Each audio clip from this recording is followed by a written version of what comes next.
ఇక చూడండి ఇది అసలు విషయం. రూపాయలు 300 కోట్ల అక్రమాలు. సంతోష్ ఇసుక గ్రానైట్ కంపెనీల ద్వారా పర్మిషన్ కన్నా అదనంగా దాదాపు 4.37 హెక్టార్లలో అక్రమంగా తవ్వకాలు. బినామీ పేర్ల మీద ఆస్తులు, రియల్ ఎస్టేట్ కంపెనీలో పెట్టుబడులు. ప్రభుత్వానికి చెల్లించాల్సిన 39 కోట్లు ఎగవేత. ఎమ్మెల్యే గూడ మైపాల్ రెడ్డి ఆయన సోదరుడు నిబంధనల ఉల్లంఘన. మొత్తం 10 చోట్ల తనిఖీలు, లాకర్లు, ఫోన్లు సీజ్. దర్యాప్తు కొనసాగుతున్నది. ఈడీ ప్రకటన అంటూ ఒకరిని చూస్తాను. సో ఇక గూడ మైపాల్ రెడ్డి చుట్టూ ఉచ్చు బీస్తున్నట్టే మనకైతే క్లియర్గా అర్థమవుతా ఉంది. ఒకసారి చూద్దాం. పటాన్చేరు ఎమ్మెల్యే గూడ మైపాల్ రెడ్డి అతని సోదరుడు మధుసూదన్ రెడ్డిలు ప్రభుత్వ నిబంధనలకు ఉల్లంఘించి 300 కోట్లు అక్రమంగా సంపాదించిన గుర్తించామని ఈడీ అధికారులు శుక్రవారం ఒక ప్రకటనలో తెలిపారు. Santosh sand and granite supply కంపెనీలపై పోలీసులు నమోదు చేసిన ఎఫ్ఐఆర్ల ఆధారంగా దర్యాప్తు చేసినట్టు వెల్లడించారు. మైపాల్ రెడ్డి, మధుసూదన్ రెడ్డితో పాటు వారి బంధువులకు చెందిన 10 ఇళ్లల్లో తనిఖీలు నిర్వహించినట్లు పేర్కొన్నారు. Santosh sand and granite supply company పేరుపై ప్రభుత్వం నుంచి తీసుకున్న స్థలాన్ని ఆనుకొని ఉన్న దాదాపు 4.3 హెక్టార్లు అక్రమంగా తవ్వకాలు చేపట్టినట్లు తెలిపారు. ఈ ఆక్రమించిన స్థలంలో 10,11,000 క్యూబిక్ మీటర్ల బిల్డింగ్ స్టోన్, రోడ్డు మెటల్ను వెలికితీసి 300 కోట్లు సంపాదించారని వెల్లడించారు. ఈ నగదుతో బినామీ పేర్ల మీద ఆస్తులు, రియల్ ఎస్టేట్ కంపెనీలో పెట్టుబడులు పెట్టినట్లు గుర్తించి వాటికి సంబంధించిన పత్రాలు జప్తు చేసినట్లు స్పష్టం చేశారు. ఇంకా ప్రభుత్వానికి 39 కోట్ల పన్ను ఎగవేసినట్టు తెలియదన్నారు. నిందితులకు సంబంధించిన ఫోన్లు, బ్యాంక్ లాకర్లను స్వాధీనం చేసుకున్నామని, లాకర్లు తెరిస్తే కీలక సమాచారం లభిస్తుందని దర్యాప్తు కొనసాగుతుందని పేర్కొన్నారు. సో ఇంకా ఈ 300 కోట్ల అక్రమాస్త్రం అనేది కేవలం బయటికి చెప్తున్న విషయమే, కానీ ఇది నాకు తెలిసి ఒక 1000 కోట్ల వరకు పోయి ఉండే అవకాశం అయితే కనబడుతుంది. ఎందుకంటే గతంలో కూడా గత 10 సంవత్సరాలలో ఇది రీసెంట్గా జరిగినటువంటి అక్రమాలే. మరి గత 10 సంవత్సరాల్లో అధికారంలో ఉన్నప్పుడు, ఆయన ఎమ్మెల్యేగా ఉన్నప్పుడు ఎన్ని వేల కోట్లు చేసి ఉంటాడు ఇలాంటి అక్రమాలు. దానికి ఇగో ఈయనను ఎవరిని, హరీష్ రావుని ఇగో ఏమంటున్నాడు చూడండి ఒకసారి. కేంద్ర రాష్ట్ర ప్రభుత్వాలు బీఆర్ఎస్ నాయకులను ఈడీ, ఐటీ దాడులతో బెదిరించి లొంగదీసుకునేటువంటి ప్రయత్నం చేస్తున్నాయని ఎమ్మెల్యే హరీష్ రావు ఆగ్రహం వ్యక్తం చేశారు. శుక్రవారం ఆయన పటాన్చెరులో ఎమ్మెల్యే గూడ మైపాల్ రెడ్డి బ్రదర్స్ కలిశారు. ఈడీ అధికారులు సోదాలు చేసిన నేపథ్యంలో తనిఖీల వివరాలు అడిగి తెలుసుకున్నారు. అనంతరం మీడియాతో మాట్లాడుతూ మైపాల్ రెడ్డి ఇంట్లో ఎలాంటి అవినీతి ఆస్తులు దొరకలేదన్నారట. అబ్బా న్యాయ వ్యవస్థపై నమ్మకం ఉందని, ధర్మం గెలుస్తుందని ధీమా వ్యక్తం చేశారు. బీహార్, గుజరాత్లో నీట్ దానికి దీనికి సంబంధం ఉందా? నీట్ ప్రశ్నపత్రాలకు వీళ్ళు దోచుకున్న దానికి ఏమైనా సంబంధం ఉందా? అంటే దొంగలకు సర్ది కడుతున్నాడా హరీష్ రావు? దొంగలకు, లంగలకు, లఫంగాలకు, అక్రమార్కులకు, అవినీతి పరులకు సర్ది కడుతున్నట్టే కనబడతా ఉంది. అంటే ఇందులో నీ వాటా ఎంతో చెప్పాలి హరీష్ రావు. ఈ 300 కోట్లలో హరీష్ రావు వాటా ఎంత అంటే హరీష్ రావుకి ఎందుకో నొప్పేస్తూ ఉంది.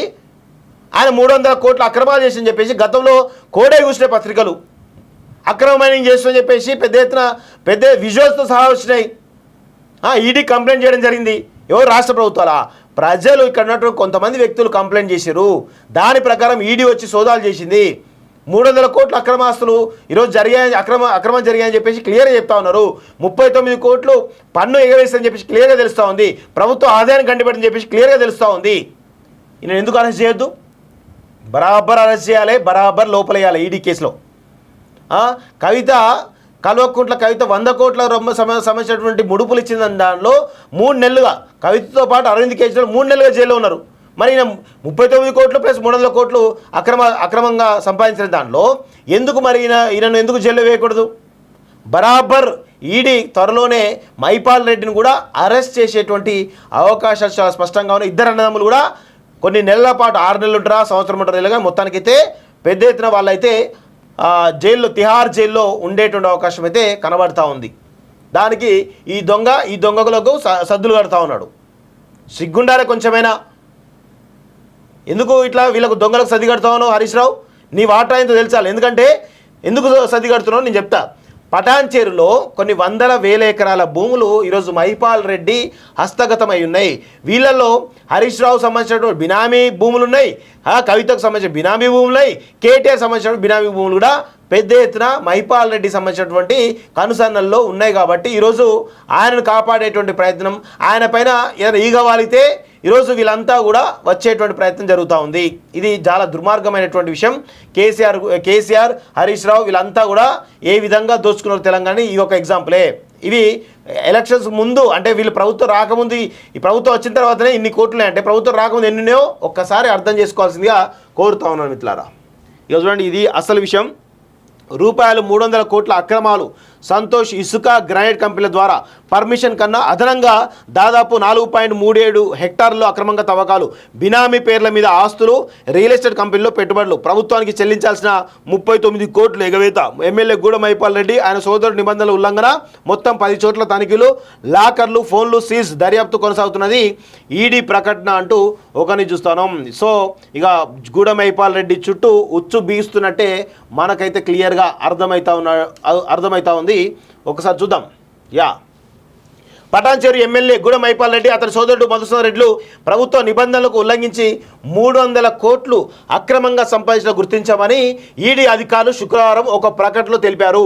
Santosh sand and granite supply కంపెనీలపై పోలీసులు నమోదు చేసిన ఎఫ్ఐఆర్ల ఆధారంగా దర్యాప్తు చేసినట్టు వెల్లడించారు. మైపాల్ రెడ్డి, మధుసూదన్ రెడ్డితో పాటు వారి బంధువులకు చెందిన 10 ఇళ్లల్లో తనిఖీలు నిర్వహించినట్లు పేర్కొన్నారు. Santosh sand and granite supply company పేరుపై ప్రభుత్వం నుంచి తీసుకున్న స్థలాన్ని ఆనుకొని ఉన్న దాదాపు 4.3 హెక్టార్లు అక్రమంగా తవ్వకాలు చేపట్టినట్లు తెలిపారు. ఈ ఆక్రమించిన స్థలంలో 10,11,000 క్యూబిక్ మీటర్ల బిల్డింగ్ స్టోన్, రోడ్డు మెటల్ను వెలికితీసి 300 కోట్లు సంపాదించారని వెల్లడించారు. ఈ నగదుతో బినామీ పేర్ల మీద ఆస్తులు, రియల్ ఎస్టేట్ కంపెనీలో పెట్టుబడులు పెట్టినట్లు గుర్తించి వాటికి సంబంధించిన పత్రాలు జప్తు చేసినట్లు స్పష్టం చేశారు. ఇంకా ప్రభుత్వానికి 39 కోట్ల పన్ను ఎగవేసినట్టు తెలియదన్నారు. నిందితులకు సంబంధించిన ఫోన్లు, బ్యాంక్ లాకర్లను స్వాధీనం చేసుకున్నామని, లాకర్లు తెరిస్తే కీలక సమాచారం లభిస్తుందని దర్యాప్తు కొనసాగుతుందని పేర్కొన్నారు. సో ఇంకా ఈ 300 కోట్ల అక్రమాస్త్రం అనేది కేవలం బయటికి చెప్తున్న విషయమే, కానీ ఇది నాకు తెలిసి ఒక 1000 కోట్ల వరకు పోయి ఉండే అవకాశం అయితే కనబడుతుంది. ఎందుకంటే గతంలో కూడా గత 10 సంవత్సరాలలో ఇది రీసెంట్గా జరిగినటువంటి అక్రమాలే. మరి గత 10 సంవత్సరాల్లో అధికారంలో ఉన్నప్పుడు, ఆయన ఎమ్మెల్యేగా ఉన్నప్పుడు ఎన్ని వేల కోట్లు చేసి ఉంటాడు ఇలాంటి అక్రమాలు. దానికి ఇగో ఈయనను ఎవరిని, హరీష్ రావుని ఇగో ఏమంటున్నాడు చూడండి ఒకసారి.